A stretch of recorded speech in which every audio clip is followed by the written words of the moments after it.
Chapter 10 protest movements, इसको ignore करता हूँ। 10.1 है racial problems and civil rights in USA. So USA में वर्ल्ड वार 2 के टाइम पे, उसके ख़त्म होने के डायरेक्ट बाद, जो यूनाइटेड स्टेट्स ऑफ अमेरिका थी, that was emerged as a great power in world politics. World politics में यूएसए ने अपनी एक बहुत ज़्यादा सॉलिड जगह बना ली थी। उसके बाद क्या हुआ कि यूएसए में जो जनरल एफ्लुएंसेस थे, मतलब जो माइनर प्रॉब्लम्स थी, उनके साथ साथ और भी बहुत सारे नंबर ऑफ प्रॉब्लम्स जो थी अमेरिकन सोसाइटी को फेस करनी पड़ी। उस टाइम पे जो सबसे बड़ा इशू था जो यूएसए ने फेस किया, that was the racial problem in the country. तो वहाँ पे slavery was abolished in America in 1863।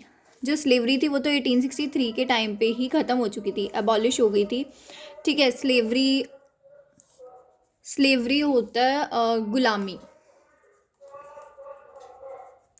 ठीक है, स्लेवरी होता है गुलामी। उसके बाद क्या हुआ था कि वहाँ पर ना, अब यूएसए में 2 तरह के लोग रहते थे। एक तो थे वाइट पीपल और एक थे ब्लैक पीपल। तो ब्लैक पीपल्स को ऐसा लगता था कि जो वहाँ पे वाइट पीपल रह रहे हैं, भाई उनके अकॉर्डिंग जैसे वो रह रहे हैं हम भी वैसे ही रहें। उनकी ऐसी एक्सपेक्टेशंस थी कि जो राइट्स वाइट पीपल इंजॉय कर रहे हैं, वैसे सेम राइट्स हम भी इंजॉय करें। और उन राइट्स में क्या क्या आता था, जैसे right to own land, to have good education and to vote. मतलब कि जो राइट टू ओन लैंड, मतलब एक लैंड के ऊपर अपना हक जताना, उसके बाद गुड एजुकेशन रिसीव करना और वोट, ये 3 राइट्स ऐसे थे जो सिर्फ और सिर्फ इनके पास थे, वाइट पीपल के पास थे, ब्लैक पीपल्स के पास नहीं थे। एंड उनको लगता था कि हम काफ़ी टाइम से यहाँ रह रहे हैं तो हमें भी भाई ये राइट्स मिलने चाहिए। तो इसी के ऊपर ये पूरा मेन जो है क्रक्स इसका चैप्टर का है कि यहाँ पर बहुत ज़्यादा रेशियल डिस्क्रिमिनेशन हुई थी ब्लैक पीपल और वाइट पीपल के बीच में।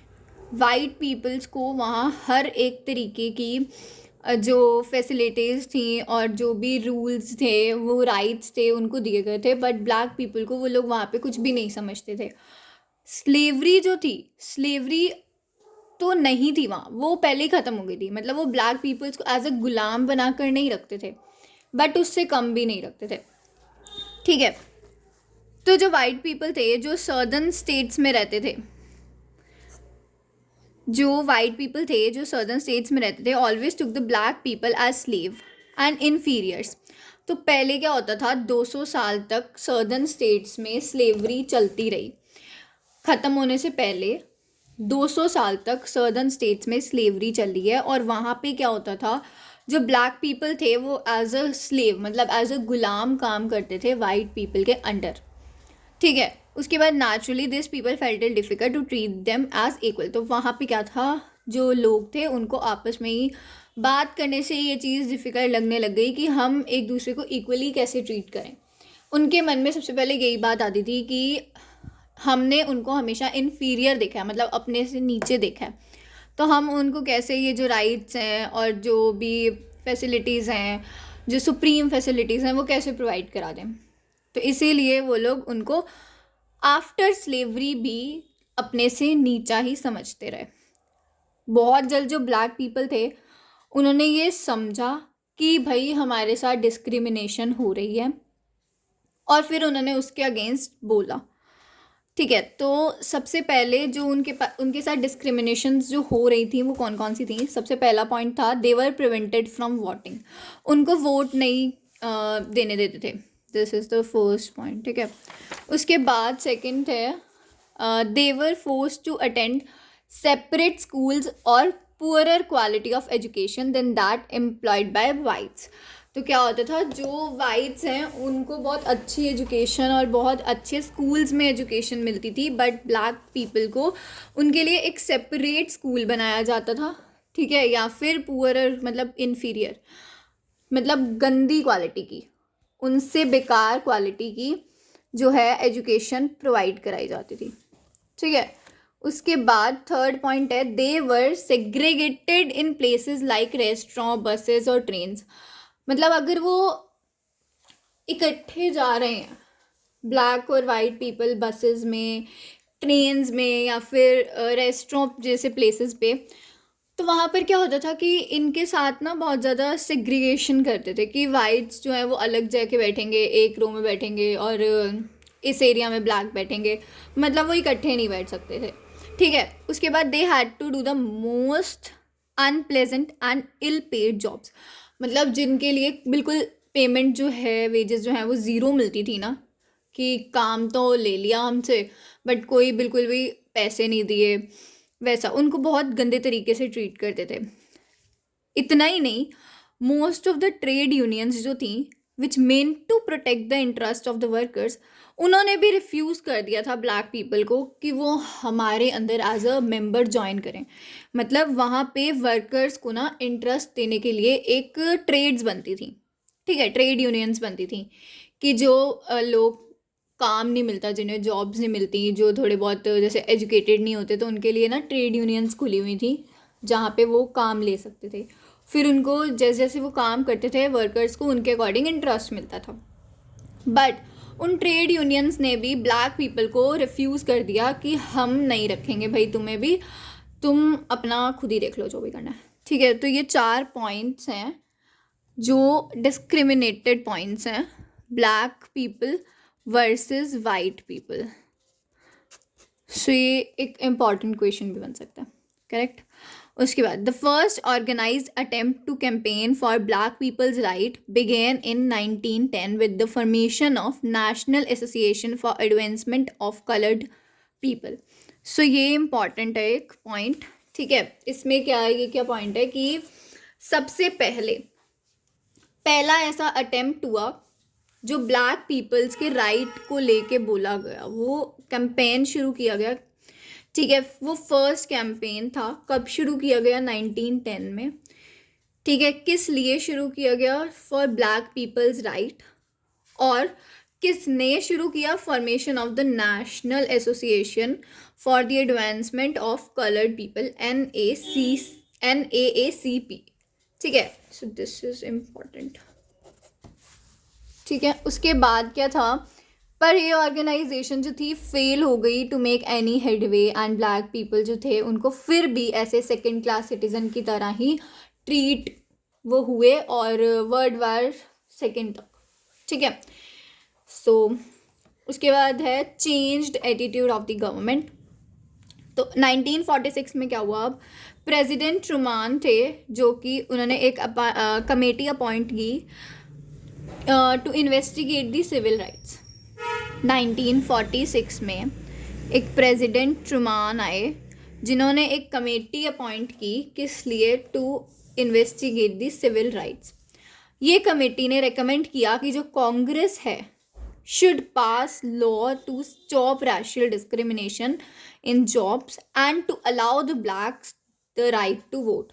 मतलब इस कमेटी ने ये रेकमेंड किया कि जो कांग्रेस है उसको ऐसे लॉज पास करने चाहिए जिससे कि ये जो रैशियल डिस्क्रिमिनेशन है, मतलब ये जो वाइट पीपल और ब्लैक पीपल में भेदभाव करने की चीज़ है जॉब्स में, इसको बंद कर दिया जाए और ब्लैक पीपल को राइट टू वोट अलाउ कर दिया जाए।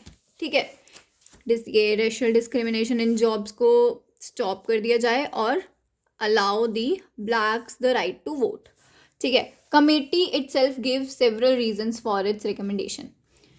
तो कमेटी ने जो ये रिकमेंडेशन दिए, ये 2 रिकमेंडेशन कि रैशियल डिस्क्रिमिनेशन एक तो स्टॉप होना चाहिए और ब्लैक जो है उनको राइट टू वोट होना चाहिए, मिलना चाहिए, वो उन्होंने ऐसे ही नहीं, हवा में नहीं बात फेंक दी। उसके लिए उन्होंने क्या किया, कुछ रीजंस देखे, सेवरल रीजंस देखे ये रिकमेंडेशंस के लिए। ठीक है। तो वो क्या रिकमेंडेशंस, मतलब क्या रीजंस थे रिकमेंडेशन के लिए। पहला कि जो सम पॉलिटिशियंस हैं, मतलब जो कुछ पॉलिटिशियंस हैं, उनको ऐसा लगता है कि it's not morally right to treat black in this way. मतलब जो उनको लगता था कि ये सही तरीका नहीं है ब्लैक पीपल को इस तरीके से ट्रीट करने का। किससे लगता था ये, कुछ ऐसे पॉलिटिशियंस थे, उन्हें लगता था। ठीक है। उसके बाद ये एक वेस्ट ऑफ टैलेंट है to exclude the blacks from top jobs. मतलब कि कुछ ऐसे पॉलिटिशियंस थे जिन्हें ये चीज़ लगती थी कि जो ब्लैक पीपल है ना, मतलब उनके अंदर भी टैलेंट है अच्छी जॉब करने का, पर सिर्फ ये देख के कि उनका जो, मतलब वो ब्लैक पीपल है, उनका जो कलर है, कलर कॉम्प्लेक्शन, और उनके ऊपर रेशियल डिस्क्रिमिनेशन लगाकर वो उन्हें अच्छी जॉब्स प्रोवाइड नहीं करते थे। तो जो इस तरीके से टैलेंट था वो हिडन का हिडन ही रह रहा था। ठीक है। थर्ड वॉज कि जो ब्लैक्स हैं they gradually become outspoken in their demands for civil right. Third reason क्या बना कि जो ब्लैक्स थे उनको समझ आने लग गया था कि हमारे साथ रेशियल डिस्क्रिमिनेशन हो रहा है, तो इसीलिए ऐसा नहीं होना चाहिए, हम अब अपने लिए आवाज़ खुद उठाएंगे। तो उन्होंने धीरे धीरे अपने लिए आवाज़ खुद उठानी जो थी वो स्टार्ट कर दी थी। ठीक है। उसके बाद फोर्थ वॉज कि America could not claim that the country is really a democratic country as 10% of population was denied the voting right. तो क्या था कि 10% पॉपुलेशन जो थी उनको वोटिंग राइट ही नहीं था वहाँ पर। तो अमेरिका जो थी वो क्लेम ही नहीं कर पा रही थी कि वो डेमोक्रेटिक कंट्री है। जहाँ पर थोड़ा भी मतलब वोटिंग सिस्टम का इधर उधर होता है, the country is denied as a democratic country. तो इसीलिए क्या था कि अमेरिका अपने आप को एक डेमोक्रेटिक कंट्री क्लेम नहीं कर पा रही थी। तो क्योंकि 10% जो पॉपुलेशन थी उनको वोटिंग राइट ही नहीं थे, और वो 10% पॉपुलेशन में कौन आता था, ब्लैक्स आते थे। ठीक है। उसके बाद nationalism had gradually developed in Asia and Africa. अब एशिया और अफ्रीका में नेशनलिज्म जो था वो बहुत वाइड स्प्रेड हो गया था, ग्रेजुअली डेवलप हो गया था। जो नॉन वाइट पीपल थे इंडिया के और इंडोनेशिया के, नॉन वाइट पीपल मतलब वही ब्लैक पीपल, इन्होंने घुमा फिरा के कंफ्यूज करने के लिए लिख दिया है, जो इंडिया से और इंडोनेशिया से थे, were on the words of getting independence. उन्हें था कि हमें इंडिपेंडेंस मिले। तो ये जो नई स्टेट्स थी माइट टर्न अगेंस्ट अमेरिका। तो ये क्या था, इनको ऐसा लग रहा था, अब अमेरिका ने ये सोचा कि अगर हम भाई इनके बीच में ऐसे भेदभाव रखेंगे ना, तो जो ये नई स्टेट्स हैं इंडिया और इंडोनेशिया, ये एक इंडिपेंडेंस के वर्ड्स पे हैं, है ना। उस टाइम पे क्या था कि हमें इंडिया को और इंडोनेशिया को इंडिपेंडेंस मिलने वाली थी। तो अमेरिका के अकॉर्डिंग ये उसकी अब माइंड में ये चीज़ आई कि भाई अगर ये भेदभाव वाला सिस्टम चलता रहा तो जो इंडिया और इंडोनेशिया है जो अभी अभी इंडिपेंडेंस होने वाले हैं वो हमारे अगेंस्ट हो जाएंगे, है ना। और फिर कम्युनिज्म जो है उसके टूवर्ड्स बढ़ने लग जाएंगे। If American whites continued this unfair treatment towards the black people, अगर अमेरिकन वाइट्स ने ये अनफेयर ट्रीटमेंट ब्लैक पीपल के लिए कंटिन्यू रखा तो इंडिया और इंडोनेशिया के जो ब्लैक्स हैं वो हमारे ही अगेंस्ट हो जाएंगे। अमेरिका की थिंकिंग ये हो गई थी। ठीक है। तो ये 5 पॉइंट ऐसे थे जिन्हें ध्यान में रख के ये प्रेसिडेंट ट्रुमान ने एक कमेटी शुरू की थी टू इन्वेस्टिगेट सिविल राइट्स। ठीक है। उसके बाद as a result within next few years government and the Supreme Court declare new laws to introduce racial equality in the country. अब कुछ सालों बाद क्या हुआ, गवर्नमेंट और सुप्रीम कोर्ट ने ये डिक्लेयर कर दिया कि अब हम नए लॉज जो हैं वो इंट्रोड्यूस करेंगे रैशियल इक्वालिटी को लेके कंट्री के बीच में। ठीक है। सबसे पहले क्या था, separate school for black and whites were declared illegal. मतलब कि एक ही स्कूल होगा, उसी में ही सब पढ़ेंगे, वेदर वो ब्लैक पीपल हैं वेदर वो वाइट पीपल हैं, डजेंट मैटर। अलग अलग स्कूल बंद हो जाएंगे, इलीगल डिक्लेयर हो जाएंगे। Some black had to be included on all juries. मतलब कि जितनी भी ज्यूरीज हैं, लाइक जितनी भी ये हाई लेवल कमेटीज़ हैं, सुप्रीम कोर्ट है, हाई कोर्ट है, या जितनी भी गवर्नमेंट सर्विसेज हैं उसमें कुछ परसेंट ऑफ ब्लैक पीपल जो है वो इंक्लूड करनी पड़ेगी। ठीक है। तो ये कब हुई थी, 1954 में हुआ ये। आगे ही लिखा हुआ है इसके ईयर भी। schools should be desegregated.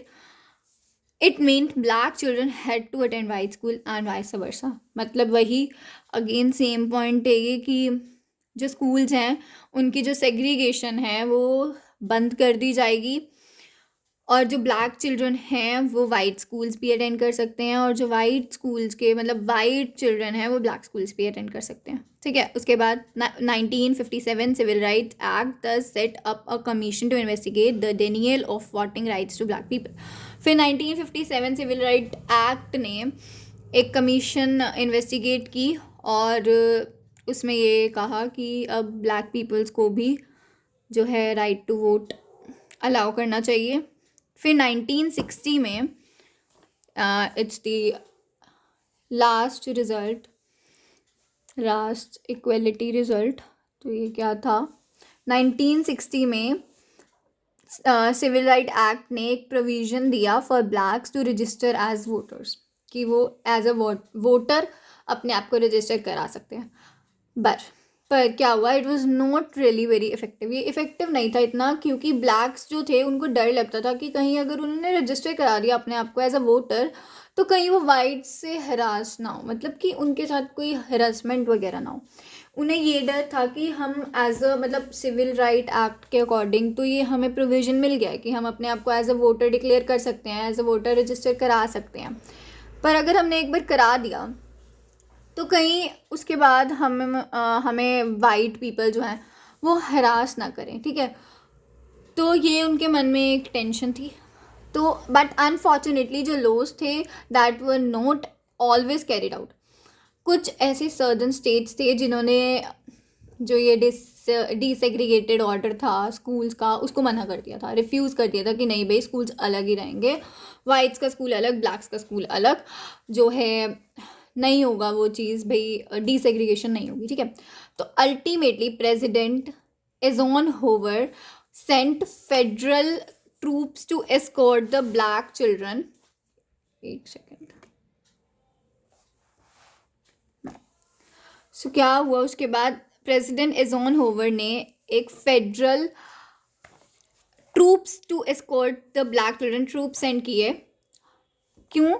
To escort the black children into the high schools at Little Rock, Arkansas, where governor had defied the order of the Supreme Court। मतलब ये प्रेसिडेंट था ना, जो ये वाला प्रेसिडेंट था जो एज़ोनहोवर, इसने क्या किया, कुछ फेडरल ट्रूप्स जो थे वो सेंड कर दिए, ठीक है। फेडरल ट्रूप सेंड किए इसने ब्लैक चिल्ड्रन को हाई स्कूल में लेके जाने के लिए एट लिटिल रॉक। उसने कहा वहाँ जाकर कि it's an order of supreme court जो कोई भी डिनाई नहीं कर सकता, ठीक है। तो इसने बिना सोचे समझे वहाँ पर ट्रूप्स लेकर चला गया और बस सीधा ब्लैक चिल्ड्रन को एंट्री दिला दी हाई स्कूल में। तो ये एक सिम्बॉलिकली देखा जाए तो एक विक्ट्री थी, but southern whites continue to defy the law. पर जो सर्दर्न वाइट्स थे उन्होंने लॉ को हमेशा डिफाई ही किया है, ठीक है। 1961 by 1961 only 25% of school and colleges in the south were desegregated। तो साउथ में सिर्फ और सिर्फ 25% स्कूल ऐसे थे जो 1961 तक डिसेग्रीगेट हो गए थे, मतलब जो मान गए थे कि हाँ ठीक है अब हम कोई भी भेदभाव जो है वो नहीं रखेंगे। उसके बाद चला था the campaign for equal rights, ठीक है। आई गेस कितना बड़ा है ये, हाँ एक पेज का ही रह गया, एक के कंप्लीट कर लेता हूँ। Campaign for equal rights. अब इक्वल राइट्स के लिए एक कैंपेन स्टार्ट किया गया था, ठीक है। ओके, मिड 1950 में एक मास सिविल राइट मूवमेंट डेवलप हुई थी अमेरिका में for the number of reasons.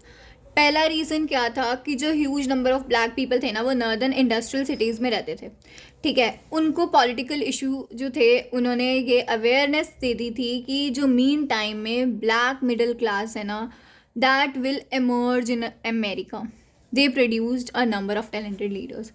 मतलब ये कि जो नॉर्दर्न इंडस्ट्रियल सिटीज़ में बहुत ज़्यादा ना ब्लैक पीपल रहते थे, ठीक है। उनको पॉलिटिकल इश्यूज से इतनी अवेयरनेस मिल चुकी थी कि भाई आने वाले टाइम में जो ये ब्लैक मिडिल क्लास है ना वो अमेरिका को एमर्ज करेगी।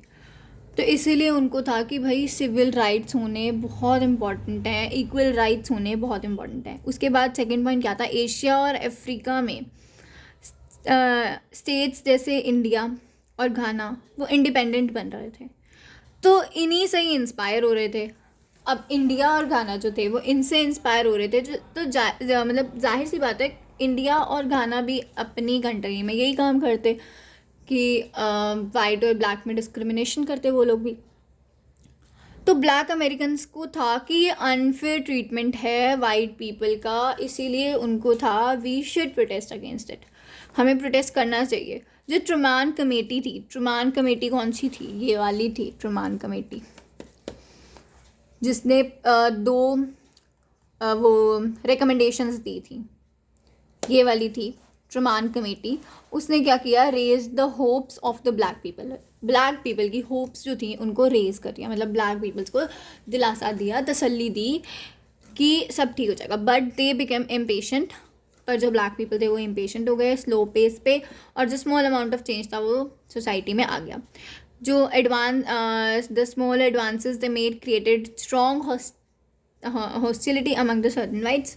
Some southern state governments even banned the NAACP, पर उनका क्या था, उन्होंने जल्दबाजी दिखा दी और जो ये NAACP था वो बैन हो गया। National association for the advancement of coloured people था जो वो बंद हो गया, बैन हो गया। It was now felt that national mass movement should be started to change the situation. अब क्या लगा कि अब एक मास मूवमेंट स्टार्ट करनी चाहिए ताकि सिचुएशन को चेंज करा जाए, ठीक है। उसके बाद this national campaign started in 1955 with the emergence of doctor Martin Luther King, a Baptist minister. तो अब एक कैंपेन स्टार्ट किया गया ये वाला इक्वल राइट्स के लिए। अब क्या था, एक मतलब ये वाला जो कैंपेन था इक्वल राइट्स के लिए ये स्टार्ट किया गया। अब कब स्टार्ट किया गया, 1955 में ये स्टार्ट किया। 1955 में किसकी इमरजेंसी, मतलब कौन इसमें मेन लीडर था, डॉक्टर मार्टिन लूथर किंग। ये बहुत ही इम्पोर्टेंट है, बहुत ही इम्पोर्टेंट है। इसमें ये सिलेबस में अलग से मेंशन है doctor Martin Luther Kings rule, ये अलग से ऐसा मेंशन है। एक सेकेंड, ये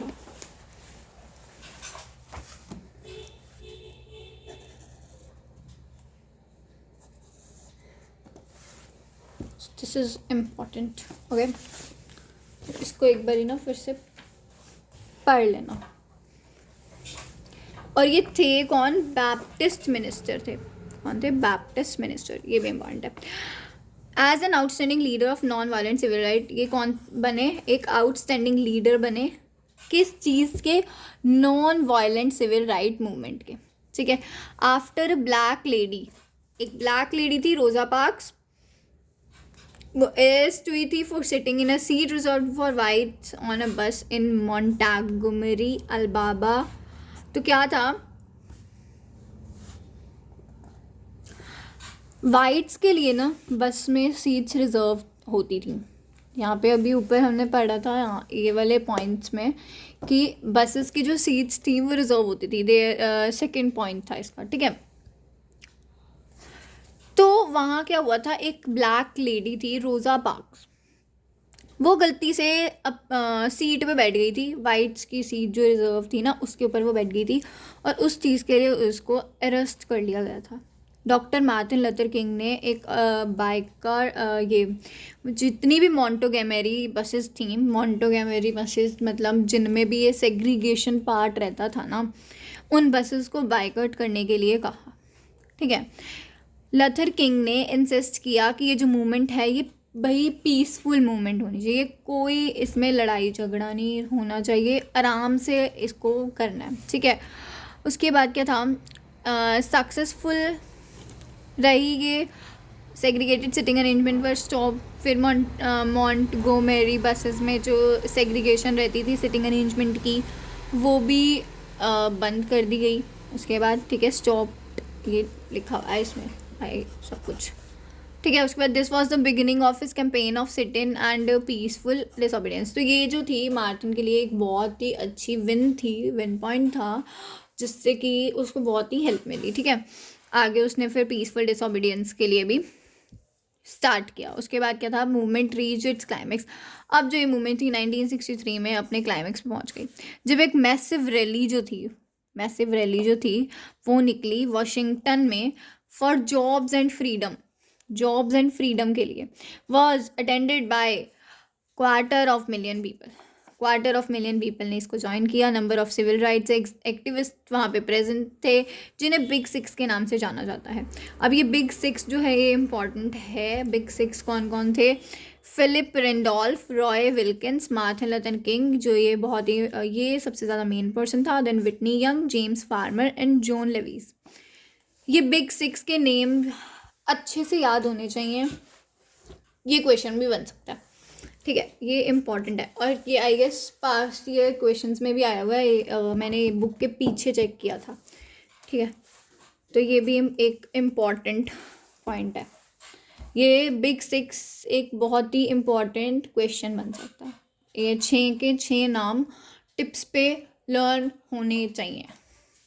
उसके बाद although these leaders came from different political, जो ये लीडर्स थे ना, हर एक जो लीडर था ये अलग अलग पॉलिटिकल हॉरिजन से आता था, पर फिर भी इन्होंने कोई भी डिस्क्रिमिनेशन नहीं की कि, और ना ही ये लोग लड़े झगड़े कि ये तो इस पार्टी से बिलोंग करता है, ये इस पार्टी से बिलोंग करता है, इसकी पॉलिटिकल हॉरिजन ये है वो है।